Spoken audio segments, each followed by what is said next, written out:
let's get right into the Steam controller. I don't want to waste any time, man, because we've been having rumors left and right about the Steam controller, and now the rumors are no longer rumors. Obviously, it has all been confirmed, ladies and gentlemen. We have the official video directly from Steam.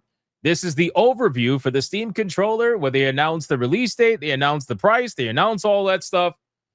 We're gonna do it live, boys. Let's do it live. Here we go. Steam controller overview.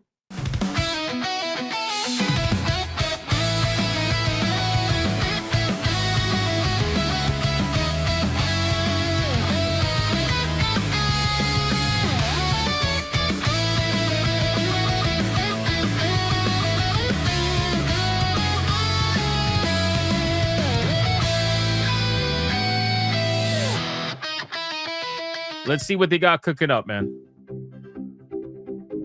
Hey there. This video is a quick overview of what you'll find inside the Steam controller box, how to get started with it, and a quick look at some of the features. First, let's open it up. Inside, you'll find the all-new Steam controller, the Steam controller puck. Does anybody else love when you open up a brand new piece of equipment and you just got like that brand new box feel? Anybody else like that shit? When something is like super brand new. What is that called?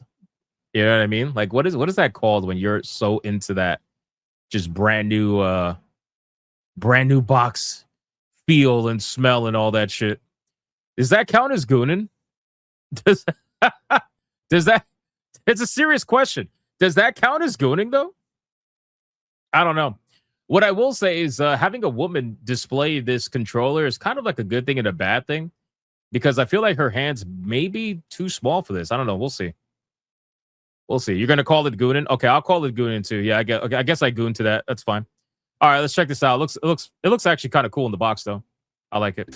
You'll find the all-new Steam controller, the Steam controller puck, which is both a wireless receiver and charging station, the USB-A to USB-C cable,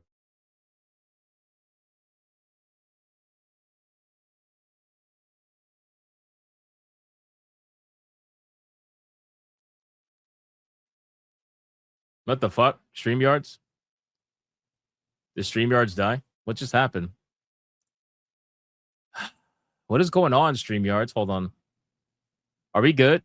Am I here still? Hello? Am I here still? Am I here? Am I alive? Are we dead? I'm back. Yeah, it's weird. StreamYards literally just refreshed on its own. I don't know, bro.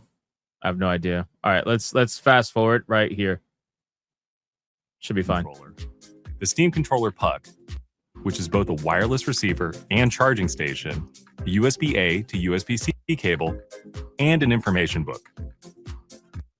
The puck is the fastest, most reliable way to play. What the fuck? What is going on? Like they clearly don't want me to react to this shit. The easiest way to get playing is to connect the USB-C cable to your puck and then plug the other end of the cable into your PC. I'm just gonna let it play out. Hard work I feel like to make sure your controller performs seamlessly when playing your game. I'm gonna let it play out. Turn on the controller by pressing the Steam button. Nice. Your controller will automatically be connected wirelessly to your PC through the puck. Okay. The LED will be solid white when connected. Press the Steam button on the controller again to bring up big picture mode, a controller-focused Steam interface. If you have a Steam Deck, this will look very familiar. Also, like the Steam Deck, we will be adding improvements and features with software updates. Make sure you install the newest firmware updates, especially when you first use the controller. When installing updates, the puck will update first. Okay. Once that's done, unplug the USB cable from your puck, then plug the cable into your Steam controller. That controller your Steam controller will start updating automatically. Once the update is finished, you can unplug the cable from your Steam controller and plug it back into your puck. Now go ahead and launch a game. The Steam controller has all the normal gamepad controls that you're familiar with, including responsive, longer-lasting, next-generation magnetic but you see how much she has to stretch her thumb? It also has a bunch of great advanced inputs to help you make the most of your gaming experience. I'm a little worried about 2 that. trackpads that can be customized for all sorts of uses. A gyro sensor, which allows moving your controller around for input. 4 grip buttons, which can be toggled on or off and remapped to any functionality you'd like. And finally, 2 capacitive grip sensors on the handles to detect when your fingers are on the grips. The trackpads can be used in a variety of ways. They can be used as a mouse substitute to give you a more precise way to aim and control the camera, or a more intuitive way to play mouse-first games like deck builders and 4X. Nobody's going to play FPS. It can be used as a radial pop-up menu to give direct access to key inputs. That's fully customizable for countless possibilities. I like that. The capacitive grip sensors are a new kind of input to help improve gyro gameplay. It works by sensing whether your hands are touching the grips on the controller. If you extend your fingers away from the grip, the sensor will turn off. Oh. The sensitivity is customizable as well, so you can configure it to be as responsive as you'd like. It can be used as a way to ratchet while using gyro. Simply release your fingers to turn gyro off and reset your position back to center. In our gaming, we found that grip sense can be used for other things as well. For example, it can be used to bring up a weapon wheel or a map in-game with just the release of a finger. When you're finished, we made it super easy to charge back up. Just set the controller over your puck and it'll snap into place. I do like that. That's how my Xbox. The next time you want to use your controller, just grab it off the puck and press the Steam button to get going. To learn more about the Steam controller and its endless configuration possibilities, visit this link. We're so excited for you. All right, shut up. So here's what we're going to do. We're going to go check out a review. Let's go. Steam controller review. And we're going to see who has a shorter video. IGN did a review. We're definitely not watching IGN. We are not watching IGN. Linus Tech Tips has a video and Gamers Nexus has a video. I feel like I would like Gamer Nexus's better. I don't really watch Linus Tech Tips, to be honest with you. Let's go with Gamer Nexus. Fuck it, why not? Let's see what he has to say about this interesting machine. Let's see. Here we go. Studying to try and understand why they're supposed to be so good. The animation by Andrew on the team makes that easier. In addition to the testing, we spent a ton of time just playing games with Valve's new Steam controller, and we've even torn it down already, although that'll be a separate video coming out later today. And the controller... Okay, what the fuck is going on, bro? I'm about to lose my shit. I'm about to literally lose my shit. It's highly repairable, which is awesome, actually. We'll talk about that in depth in the teardown video. But this is coming first. The controller got announced at the same time as the Steam Machine and the Steam Frame VR headset. But the controller is the only one that kind of stayed on schedule, and it's coming first. And it's because of the RAM. Is because the Steam controller is not full of RAM. That's really the only reason. MSRP is $100. So Valve will have some serious work to do convincing people that a controller is worth $100. We're going to try and do some testing today to come to that conclusion. Oh, considering this stuff as well. Valve told us that there will be a Steam Machine plus Steam controller bundle in the future, but until a point at which the Steam Machine publicly exists, that's not an option. The machine would have to come out in order considering for that to the stuff that's in this controller, the price is actually before that. This video is brought to you by Thermal Grizzly and their new Duronaut thermal paste. Thermal Grizzly claims its Duronaut paste is intended for long-term stability and endurance. I'm gonna let the ad play out because longevity, it's in addition to the usual performance focus. Thermal Grizzly's Duronaut paste comes with applicators and spreaders and ships in numerous tube sizes, aiming to provide a high-end paste. I'm just lowering the volume and daily driven overclocks by enthusiasts. It's so pretty. Learn more at the link in the description below. This isn't Valve's first controller. All right, it's putting it back not even Valve's first Steam controller. The Valve Steam controller. What's with his hair? Confused with the Valve. This Steam is Leon. If he actually did tech stuff. And now the Steam controller is coming out again with the same name, but it's not the same controller. They've totally overhauled it. Now, Valve mostly hopes to make use of the Steam Deck's well-developed platform for its control input and control schema with this controller, so it could benefit from the deck. Valve's big deal with the controller, though, as we sort of talked about, they have scented thermal paste. What the fuck is that? November of last year is the TMR sticks.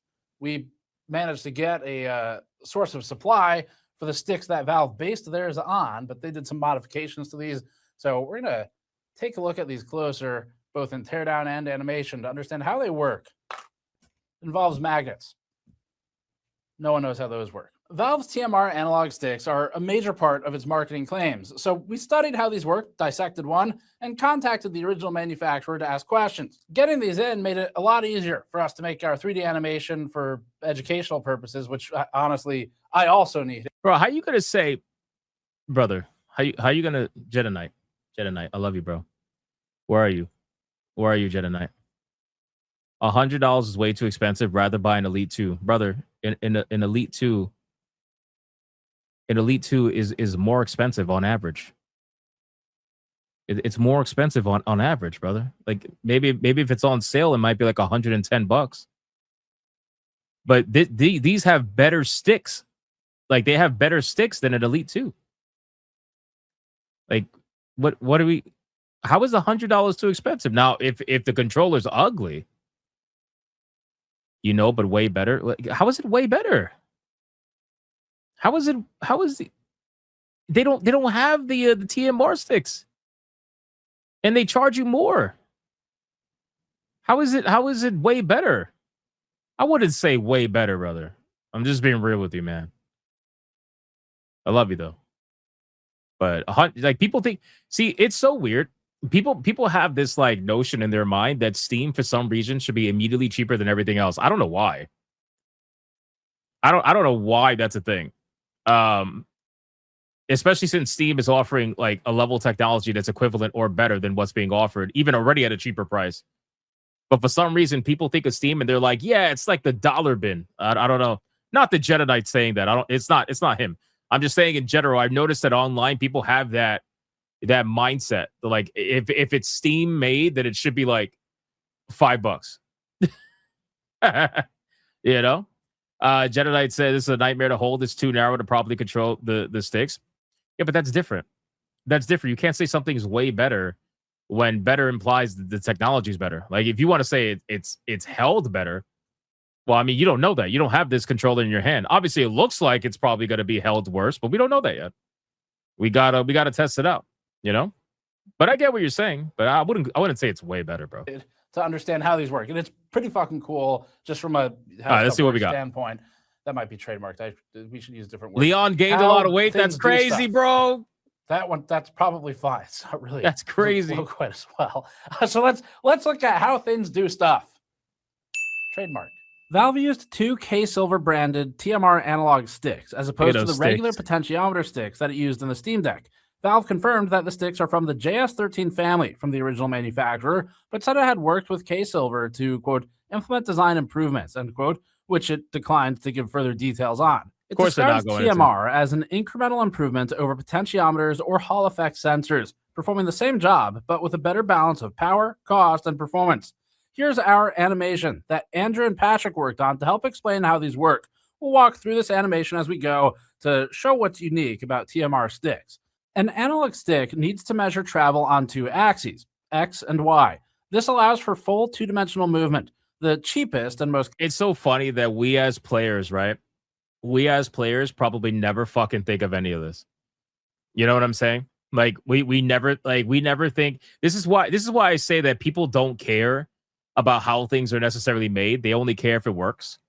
And I say this about everything, right? But just looking at this animation and listening to what he's saying, the amount of technology, the amount of research and development, right, that goes into a fucking stick, bro. It's just so crazy to me. It's so crazy. But then we're just like, hey, does it work? Is there no stick drift? Like that's all we care, That does it make us go left? Does it make us go right? It's just, I think it's funny. But I do find it interesting to see this broken down sometimes, because I don't know. It's pretty funny. Common way to do this is with 2 potentiometers, but Hall effect sensors have recently become... This motherfucker hit me with the biggest word of white people I ever heard in my life. He said potentiometer. What the fuck is a potentiometer? Jesus popular. And the new Steam controller uses TMR sticks as yet another alternative. In the world of electronic components, a potentiometer consists of a carbon contact with terminals on each end, and a metal wiper that can slide across the carbon between them. That's insane. The input voltage from one of the carbon terminals is divided, and the carbon sections before and after the wiper serve as 2 resistors in the series. As the wiper moves across the carbon, the 2 resistances change. So the voltage measured at the wiper changes. This can be translated to a linear position. To make it easier to visualize, we're animating a simplified potentiometer design. The ones in a real controller look a little different, but they operate on the same principles. Direct contact between carbon and wiper means that For those of you asking about repair, I believe, to my knowledge, I don't know if it's going to mention it in this video, probably will, but apparently Steam is going to be partnering with a certain manufacturer to provide repair parts for their controllers for the foreseeable future. So there's that, you know. potentiometers wear down and they get dirty, like a brushed electric motor. Wearing leads to changes in resistance, which can lead to stick drift, as the potentiometers read the wrong position. Yeah, I fixed it. There you Most noticeably, when the stick is in the neutral position and it should be zeroed out. The way you'd see this in real time would be slight movement, even though you're not actually moving the stick. Potentiometer-based analog sticks require relatively large dead zones, or the radius of travel before any input is registered. Hall effect sensors were hot a couple of years ago, but Sega had a Hall effect stick as early as 1996. Damn, look at on that the Saturn controller. 3D pad. So they're nothing new even in the Yo, gaming look at that world. controller. Charge carriers, or electrons, would normally go in a straight line, but magnetic fields screw with their path. If you pass current through a plate and then bring a magnet near the plate perpendicular to the path of electricity, the path will curve. The curved path means that there's a difference in electrical potential between the two edges of the plate perpendicular to the path, and that potential difference can be measured and translated into Can you a go linear 88 miles position. an hour As and the go back stick in moves, time? it swings magnets over the surface of stationary sensors that register how far the stick has rotated and in what direction. The advantage is that it's non-contact and not subject to mechanical wear. The disadvantage is that the signals need amplification and it requires more power. Valve told us that the difference between a Hall and TMR is only a small percentage of the controller's power budget, but that every little bit helps. On to TMR. Tunnel magnetoresistance sensors are currently fashionable, Magneto combining the mentioned. best aspects of traditional potentiometers and Hall effect sensors. It seems deceptively simple, but I like this. I feel like I'm learning something. I like when I feel like I'm learning something.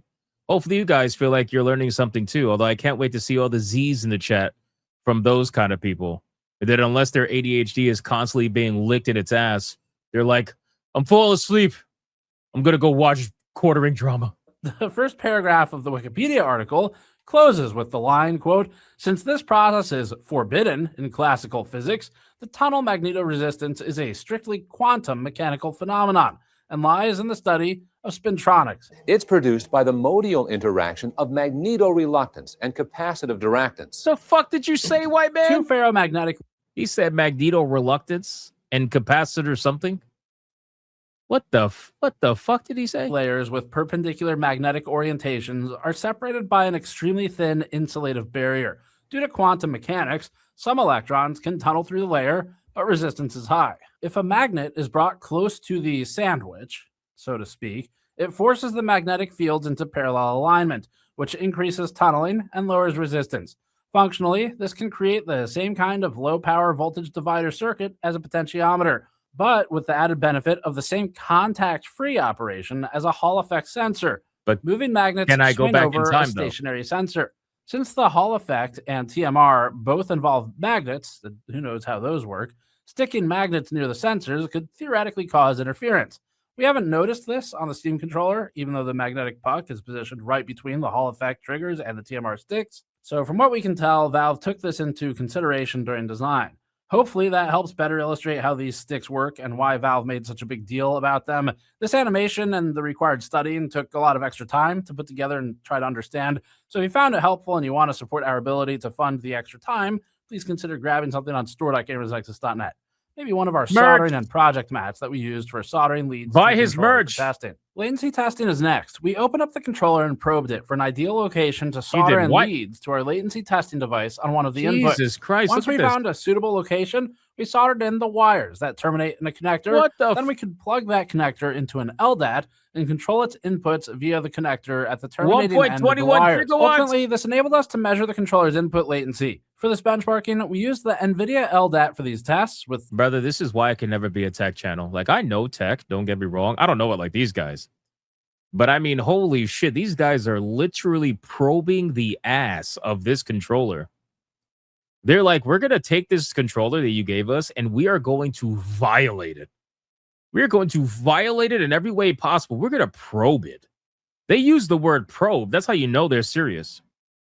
It's insane, bro. Holy shit. The built-in screen blinking tool, but it has two limitations. Look at this. Proximity and value filtering. They're literally shocking its asshole. They're shocking the asshole of the Steam controller to test its latency. They want to see how fast does this asshole respond to the shock.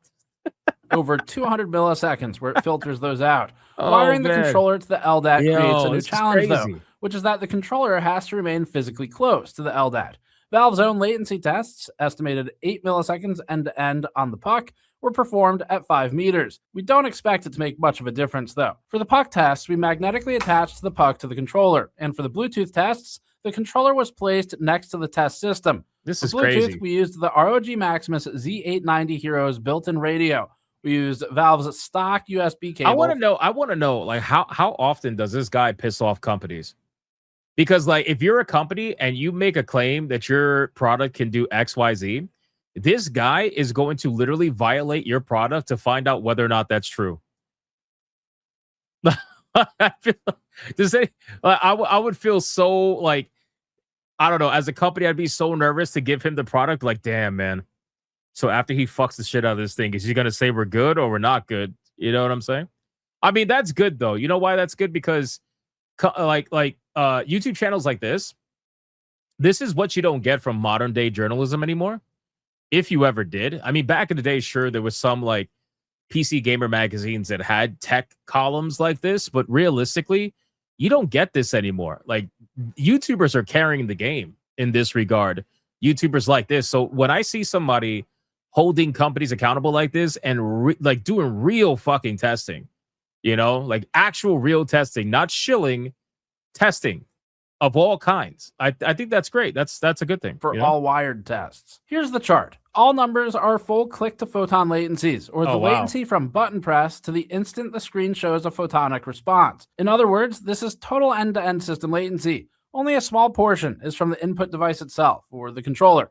Therefore, we've also included numbers for a high-performance gaming mouse, the ROG Keras, so that all other numbers can be judged relative to that baseline 15 millisecond average. So from the looks of it, it seems like when the Steam controller is wired directly, it has pretty much almost as good stats as the ROG Keras wired. It's second highest. And then you have Steam controller attached to the puck, and then Steam controller puck plus 7 Bluetooth controllers, and it just kind of goes down from there. Xbox One controller wired. Oh, so this thing is a little bit better. Not like massively better, but a little bit better than the Xbox One controller wired connected to the compared to the Steam controller wired. So, all right, I mean, that's good, at least. The wired performance was predictably the best, with an average full system latency end-to-end of 19 milliseconds across 499 tested clicks and a standard deviation of 3.1. That's just 4 milliseconds on top of the ROG mouse. Nice. Puck performance was extremely close at just 21.6 milliseconds average, still with the exact same standard deviation of 3.1. Yeah, so even the Steam controller puck is still better than an Xbox One controller that's wired directly to the system. That's pretty fucking impressive. I'll say that. That's pretty impressive. Because I don't play video games with my controller wired in. I play it wireless, obviously, with the puck that it comes with. Right? So that's pretty good. If the Steam controller unplugged can beat the plugged in controller, that's pretty fucking solid. That consistency is even more impressive than the overall latency, but both metrics are excellent. With a second Steam controller connected to the puck, latency was effectively unchanged at 21.9 milliseconds. Based on this, we don't see any real downside to using the controller wirelessly. For comparison, we tested the most generic gamepad we could think of, an original Xbox One controller, model 1537, connected via USB. Thanks to a Steam blog post from 2024, it's a safe bet that Xbox controllers still have at least a plurality on PC. This logged a worse average than the Steam controller, posting 22.6 milliseconds. We also performed some tests with 7 other controllers connected via Bluetooth at once. There was an Xbox One, Holy Xbox shit. Series X, PS4, PS5, Scuff third-party PS4, Stadia, and Luna connected. These tests weren't perfectly consistent since controllers kept dropping out and reconnecting, but the point was to create a Bluetooth nightmare. Using the puck, there was no serious impact on performance in spite of that Bluetooth nightmare, with average latency only creeping up a fraction of a millisecond. Holy shit. So the puck is that strong that there was almost no loss in performance, even with 7 other Bluetooth controllers attached to the computer at the same time. Damn. Okay, now that's impressive. For those of you that get that and understand that, that's really fucking impressive. So yeah, I would say like this controller absolutely will dominate as a wireless controller. Obviously you could wire it up, but still, that's fucking insane. That's insane. That's really, really, really insane. Holy shit. 21.8 and standard deviation up to 3.4, Nice. which could be down to random variance. There were 2 missing entries, though, which could either be fully missed inputs or latencies over 200 milliseconds, which weren't captured or were filtered out. Alone on Bluetooth, the Steam controller's latency was significantly worse at 37.3 milliseconds, with a massive 20.6 standard deviation, both slower and less consistent. The log had 1 missing entry as well. With 7 other controllers on Bluetooth and without the puck, it became basically unusable. Right. You don't expect anyone will have 8 players attached to one PC or 8 players in the same room on different PCs, but the point was to just generate a ton of interference on Bluetooth and stress the controller. This also creates more load on the actual Bluetooth module. And so the weakness of this controller is attaching it via Bluetooth. That's the weakness of this controller, which again, I don't really know like who's going to be doing that. So I mean, there's that, but you can clearly see the degradation. I really wouldn't look at this because I mean, 7 controllers attached. Like, who's going to do that? They're just like they said, they're stressing the controller to its maximum capabilities. But this is a pretty big difference here. So radio attached to the PC. The average latency ended up being 73.8 milliseconds with a standard deviation of 48, but it had 101 missing log entries, which represent both greater than... Tiger King says somehow it's still going to be the controller's fault when DSP uses it. That's great. 200 millisecond latencies. That's great. And complete failures to register clicks. You're also this accurate, means that the real average latency is even worse. Your mileage may vary, but the point is that Bluetooth doesn't scale well with multiple devices, and it's not the best option to start with. Wired or the puck will both work well. Bluetooth is okay when fewer devices in the vicinity are also using it, but it's not as good as wired and puck connected options. But okay, this is all fine and dandy about this controller. That's fantastic. But can this controller actually tell us what the oranges do? That's what I really want to know. That's what the internet wants to know. If the controller can provide us with that answer, I think that we would be fine. Battery life testing and charge time testing are next. We tested the battery by rubber band. Holy shit! They put a cock ring on the analog sticks. Not the analog stick. They put a cock ring on the fucking sticks. Did you see that? Holy shit! Banding the sticks together and using Steam input to spam enter once every second. This isn't the cleanest test since there's no rumble testing with this approach, which we expect to be the most battery-intensive function of a controller. Look at that. It is consistent and constant input, though. And given we've got a few weeks to put the review together, every time we do a battery drain test, it takes several days out of that timeline, so we're kind of limited on how many times we can do this. We started the test at 6:12 p.m. on a Saturday. The controller finally disconnected at 7:06 p.m. on a Tuesday, a total of nearly 73 hours. Real life duration would be less due to the haptic motors and other factors. Valve's 35-plus hour claim, though, we think is completely reasonable, so we've at least validated their spec sheet claim. When we finally took the rubber band... 72 hours nonstop? Holy fucking shit, bro. Now, like he said, obviously, when you're really playing, like if you're playing legit, that's not playing legit, right? That's just holding in one motion. But yeah, easily, like 35 hours, like half. So it would basically be half of their test. So if they tested 70 some odd hours and Valve is claiming 35 with the gameplay, I think that's definitely reasonable. Damn, bro. This controller is insane. Off, we accidentally hit the power button, and it lasted another 10 minutes before dying again. Charge speed will depend on what you plug the controller into. We picked a deck charger since it can deliver 15 watts at 5 volts or up to 45 watts at 20 volts, and many controller owners will have one on hand. We had to pick something that would be kind of standardized. We plugged this into a power interposer to capture power data from the source, which allows us to measure charge over time and power draw from the wall. With a direct connection, it took 3 hours and 26 minutes to hit full charge and approximately 2 hours and 40 minutes to drop below the peak charge rate of 2.65 watts. This was already known, but to reiterate, clipping the puck onto the controller is only for charging. The data connection remains wireless. Valve justified the move from AA's to an internal battery by saying that the long battery life and ease of charging via the puck is the best of both worlds. Also, the battery needs to be able to power all of the haptic motors and other new features. Given the ease with which the battery can be removed and replaced, which you'll see in our separate teardown video, this is without sacrificing repairability. Every controller comes with a puck wireless adapter. This is completely separate from the Steam Frame's dongle. Each puck can connect to 4 controllers, and each controller can remember pairings with 2 pucks. The puck uses Valve's proprietary rendition on the 2.4 GHz wireless protocol to avoid interference, which was originally developed for the first Steam controller and has been updated since.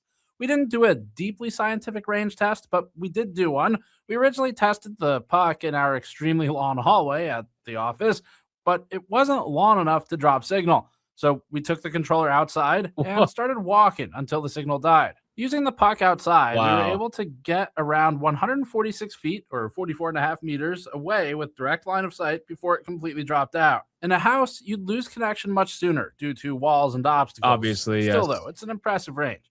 Bluetooth is more variable since it depends on the paired device, but with the stock Bluetooth radio and an Asus ROG Strix Scar 17, we were able to get even further away. The distance cutoff wasn't as consistent with Bluetooth, so we won't commit to a hard number. With line of sight, the Steam controller's range is more than adequate for indoor use, and well beyond the 5-meter range that Valve mentioned offhand in our first meeting.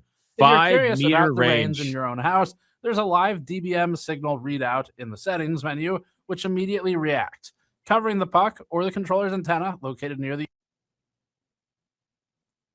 Why did it stop? USB port. There we go. Lowers the signal quality instantly.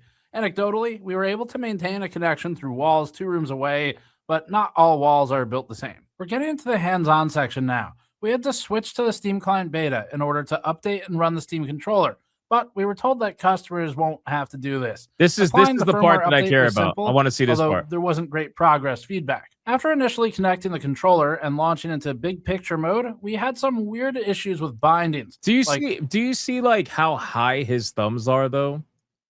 Like, I feel like this is gonna cause such an, I don't know how to explain it, man. It's gonna cause such a weird feel. Maybe it's gonna take some time to get used to. I'm really not sure, but like he seems to have pretty big hands, and his thumbs are like overshooting on the thumbsticks. And I just feel like they're gonna be so close to the top triggers that it's gonna create this like crunched feel at the top, you know. And maybe it won't. Maybe it'll feel better when it's in your hands, but I don't know, man. Up on an analog stick, adjusting system volume, and right on the same stick, selecting. By the time we got the camera on it, though, it had resolved itself. The controller contains an infrared LED that can be tracked by the Steam frame, but obviously we can't test that without the Steam frame. Valve's store page says the controller battery life is reduced when tracking as well. The Steam machine has a built-in puck, but we likewise can't test that on account of it not being ready yet. When a controller is paired to a Steam machine, it'll be able to wake it from a low power state. Turning on the controller while pressing B and right bumper switches to Bluetooth mode. This is a hard toggle, so the controller stays in Bluetooth mode even if the puck is connected or the controller is power cycled. Pressing A and the right bumper switches to the primary puck in memory. A and the left switches to the secondary puck in memory. We like the ability to toggle this quickly and simply from the controller hardware itself for users who have multiple systems. This is well thought out. The Steam controller can open the Steam on-screen keyboard. This will only work if the Steam client is running, though, and it won't show up over top of the Windows lock screen. So you can't use it to log in from the couch. although you can still use the normal Microsoft on-screen keyboard, of course. The controller and puck will function regardless of whether Steam is running or even installed, but only as a trackpad and keyboard. Gamepad functionality is handled through the Steam input translation layer, so if you want to play non-Steam games with gamepad controls, you'll need to launch them through Steam. Action sets can't be toggled without Steam running. That kind of platform dependence is a little grim, but it is the Steam controller, after all. Valve has moved Have they away from released the the price of the mechanical Steam machine? clicks Not yet, of the not yet. original Steam controller and Vive trackpads, which were prone to wearing out.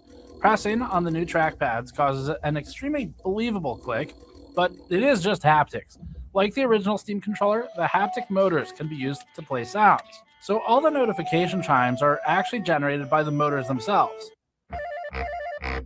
Valve informed us that not much of this will be exposed at launch, but in the future, there may be customization options for the chimes and haptics. In-game, the haptic motors will emulate normal rumble. The controller is also designed to be easily serviceable, and we have a separate teardown video coming up to confirm this. The screws are non-security. Honestly, I think they are going to probably announce the machine soon. Either that or the headset soon. Obviously, they know that most people care about the Steam machine. And so I got to imagine that I feel like they're gearing up for it. And there are rumors that they're considering just rolling the dice and potentially, taking a loss on these things. I don't necessarily believe those rumors 100%, but I think we're getting there. We're getting pretty close to them announcing this thing. So we'll see. Torx, which Valve chose because it says that, quote, Torx are more robust, easier to screw in. I still think the Steam machine is going to be up there in price. Not like super expensive. I initially said anywhere from $900 to $1,000. So that's what I'm honestly thinking. But if they're going to take a loss on it, then it's going to be probably less. But I don't know. It's tough to say. It's the 8 gigs of VRAM that really turned me off about that machine. And in terms of like the price, like that's really where I feel like they kind of cheaped out. I think they're relying on things like FSR and whatnot to really carry them through. But who knows? We'll see.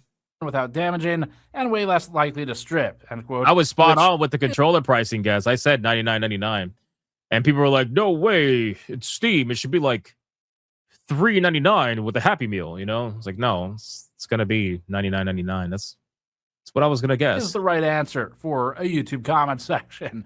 Components aren't cross-compatible with the deck. The trackpads are bigger on the controller, for example. Valve will, though, work with iFixit again to sell replacement parts at some point after launch. Okay, so iFixit.com is going to be who they're going to work with to sell parts after launch for some time in order to fix your Steam controller. So that's cool. That's cool. Although it's waiting to see if there's any demand for selling individual pucks. For now, if you lose your puck or if it's stolen out of your car in San Francisco, no particular reason to say that, you'll need to go through support. The external topography of San Francisco felt it. The controller will be made public, so you can easily 3D print accessories as well. Valve confirmed that it's still you could 3D print it. Okay, cool. Open to Steam-compatible arrangements like the one with Hori. It has a list of capabilities that are required to get that label, and when we asked whether third-party controllers would be able to have the Frame VR tracking features that the Steam controller has, Valve said it needed to revisit the requirements and figure it out. Valve has always been toying with the idea of a new Steam controller, but work on this version started after the launch of the Deck OLED in 2023. Which, by the way, a Valve developer has openly stated that they are hard at work trying to make a Steam Deck 2. So I can't wait, man. I can't wait for a Steam Deck 2.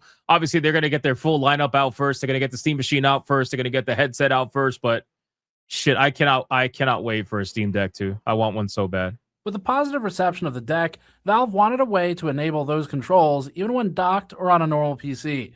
The original Steam controller tried to bring PC inputs to a controller form factor, but the new controller seems to be that first controller is so fucking ugly. I never bought one. I buy a lot of Steam products, but I did not buy that. Like, the new controller is still ugly, but it's like, at least it's going to have function over form, hopefully, right? I don't know what the fuck this abomination is. I don't know what this is, brother. This controller, this shit is it's an abomination. I'm sorry. I cannot stand that controller, bro. Replicating the Deck. As a result, it has better gamepad and PC balance than the original. If you're playing something that already has gamepad support, the new Steam controller feels much more like a regular Xbox controller, whereas the original Steam controller didn't even have 2 analog sticks. We asked Valve whether it had thought about PS5 style adaptive triggers, and it sounds like the answer was yes, but matching the deck was a far higher priority for Valve than adding new features and complexity. Obviously, there are fans who will buy a Steam controller no matter what, but for everyone else, Valve has to make the case for spending $100 on the Steam controller versus $50 to $60 for a mainstream alternative. Its strongest advantages are living room PC gaming, thanks to the trackpad. Well, I don't think that's a fair comparison. $50 to $60 for a mainstream alternative. I don't think that's fair because the controllers that are $50 to $60 that are mainstream, which I guess he's talking about Xbox or PlayStation, the standard controllers of those controllers do not have anywhere near the features of a Steam controller. So I don't think it's fair. I think it should compare it to the Elite controllers, which is what it really is trying to compete against. You know what I mean? But anyway. And future integration with the Steam Frame and Steam Machine. As far as opinions and actually using it, one of our editors, Tim, on the team, has used the Steam Deck and original Steam controller more recently, and just more than anyone else in the office. So we sent him home with the new controller to compare. His first impression was that connection is completely seamless. He plugged the puck in, and it was good to go without having to pair or manage Bluetooth devices. When the controller turned off, he could press one button to immediately reconnect. The control scheme automatically switches from desktop to game controls. Nice. And the desktop controls are identical to the Steam Decks, so he had no issues adapting. Nice, Tim said the trackpad controls felt more refined than the deck, but that might be because he's usually using the deck to stream with some unavoidable latency. He also tried playing Baldur's Gate 3, Morbid Metal, Civilization 6, and browsing YouTube. He was able to use the custom GPD Win 4 controller profile for his Civ 6 game with a single rebind, so that's convenient. His one complaint was that the controller feels square-shaped, and the grips are parallel in a way that brings his elbows closer together in use. See? This was easier to deal with on the Steam Deck since the device itself is It's wider. wider. Tim's completely willing to dive into custom controller profiles. The large degree of customization is a positive for enthusiasts, but possibly overwhelming for some people. Being able to adjust every parameter of every button and the gyros and the capacitive sensors for every single game is a lot, which again, for enthusiasts like our audience, is a positive. It opens the door for a lot of unique options and use cases. However, for some mainstream users, we could see this being a lot to deal with before sitting down to play. The prefab deck control. Well, I mean, that's the problem. Like, that's kind of natural with the comparison between PC gaming and consoles. See, like, consoles thrive off of simplicity. That's what they were known for, right? If you wanted to get into PC gaming, like most console players, like hardcore console players that end up discovering PC gaming, they're almost lost in the beginning because there's so many more available options to you that if you kind of dive into it a little bit too fast, it could get a little bit overwhelming. So this Steam controller seems like it'll be incredible for people that really know how to maximize its usage and its functionality. But it has to have a plug and play. Like, it has to have a plug and play aspect to it. And I think it does for the most part. But I feel like you're going to run into situations where some people may not like the plug and play ability of this controller, and they'll have to customize it to make it feel better. But yeah, I feel like this is a pretty normal thing when it comes to PC oriented.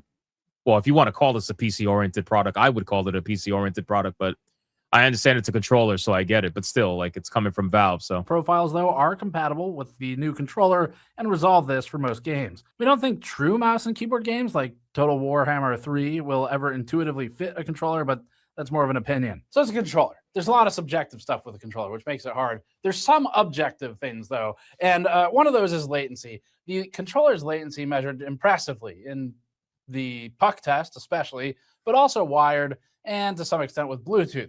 Bluetooth has its own separate issues. As far as the things that Valve has engineered strictly, though, the controller performs well. And even against a high-end gaming mouse, it was pretty damn close. So they've done well with that side of things.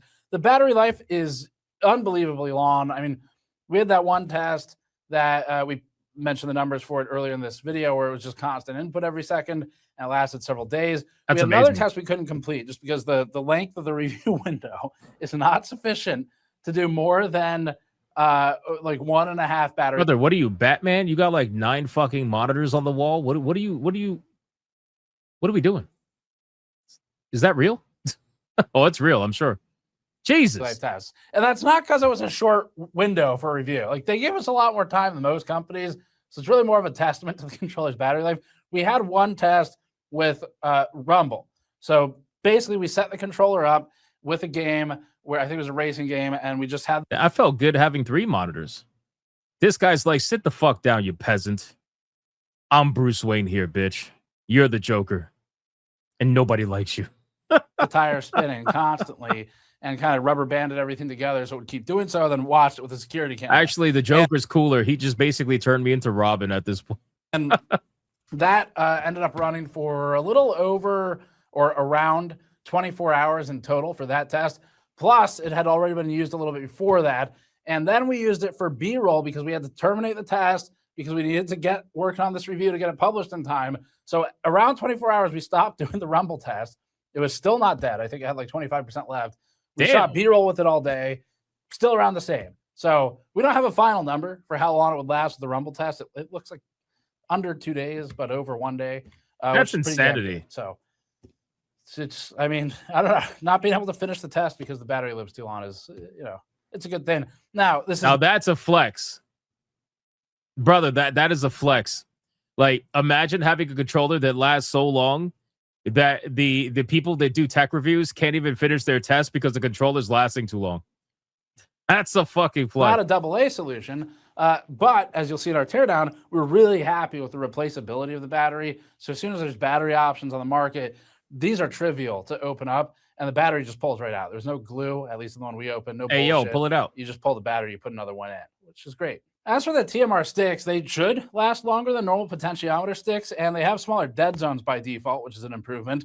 We obviously haven't had this long enough to know what their lifespan is, but it should be better. The device is easy to disassemble and maintain in the event they do die, and these are the aspects that we're most comfortable judging because we can observe and measure them. If you just like playing video games with a controller and you have no specific needs for it, there's no specific reason to get a Steam controller. It's fine. But there are $50 Xbox controllers or third-party options with TMR sticks. The target audience for the Steam controller, we think, would be anyone that really likes the DeX controls and anyone who wants to play PC games in the living room without needing to get a mouse and keyboard because of the input options. Based on comments to us, Valve seems comfortable pursuing those audiences without trying to overthrow Xbox. Although, to be fair, Xbox is pretty successful at overthrowing Xbox. Okay, so first, wait. So we felted San Francisco, and now we're felting Xbox. Okay, I like this guy. This is good.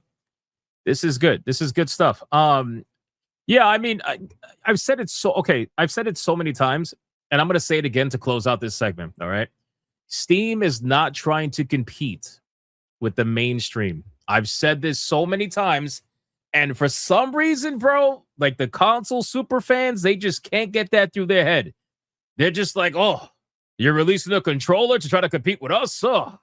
No, nobody, like, they're not trying to compete with the mainstream. All they're trying to do is enrich their own ecosystem. I feel like I say this all the time because it's true.